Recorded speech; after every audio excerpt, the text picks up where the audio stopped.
Welcome to Motivational Monday. This is Fed Razak, Senior Trading Strategist here at CMTrading. And today, I have a question for you. Would you like to be worth $100 million? Now, before you think it's a clickbait, I'm going to give you a storyline plus an anecdote plus a strategy of how to get there. But before we start, make sure to like, subscribe, and do share, especially if you find value in this presentation. Okay, so here goes this storyline, is that when we're born, okay, this is a given, is that we're introduced into a certain landscape, no matter where we are, and a standard is then formed before we're even born, whether it's psychological standards, whether it's geopolitical standards, or whether it's just reality of where we're going into, right?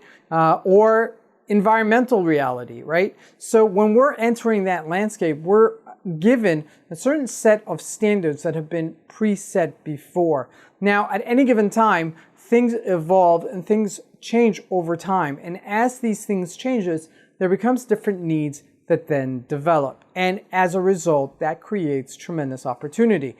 Now, one of the best lines I've ever heard about how you can aspire, not just aspire, but how you can make $100 million is very simply by solving a $100 million problem.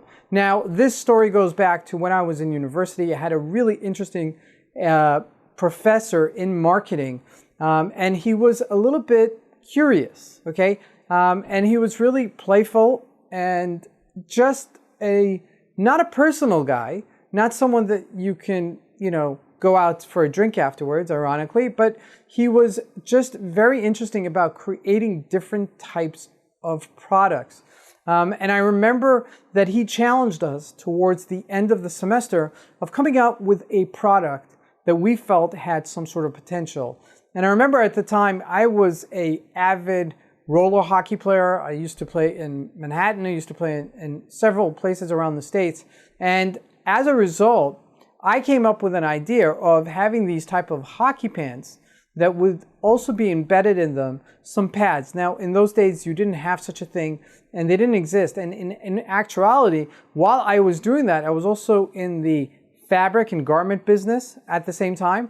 And there was this heavier duty Kevlar kind of fabric that was used for kind of like outdoor sports or skiing sports, some of the more rough terrain sports.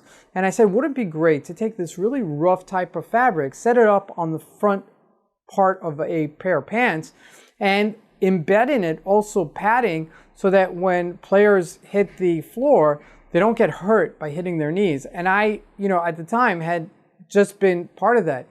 Guess what? 10 years later, there's a company that comes out with that idea. Okay, now that was an opportunity, a golden opportunity that I had missed, but there's ultimately all these type of opportunities that come up, and they're usually not inspired just to make $100 million. They're usually inspired to just fulfill a need or to solve a problem for that matter, okay? And when you solve a problem, people need it, right? I mean, up until Post-its, those black sticky notes, okay, that we put on computers and they're all over the place, all over my desk.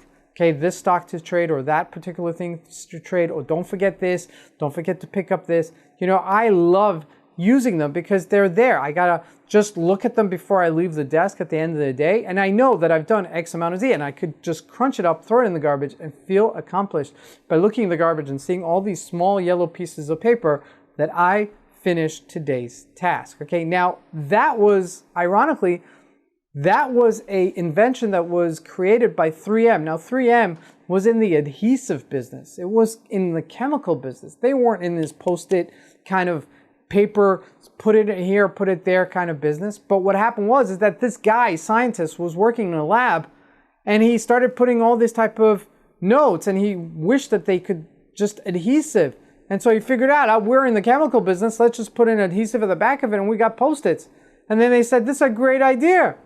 I'm sure other people would want this. And sure enough, 3M ended up going into the Post-it business and setting up records that were just unbelievable from a business that wasn't theirs completely. Now, you could go over time and see these type of opportunities all the time. Another example is GoPro. GoPro is these small type of cameras that you can insert on your chest, or you could put them on your head with a band. And if you're skiing, if you're surfing, if you're doing anything like that, you could actually take, some personal video of yourself doing it so that you could relive or recreate that type of experience after you have already done the experience, and you could actually hone your skills, right? Who doesn't want to hone their skills? If you're a skier and you want to become a better skier, wouldn't it be great that you could film yourself and then see which ways you're not really positioning your legs correctly or your body correctly?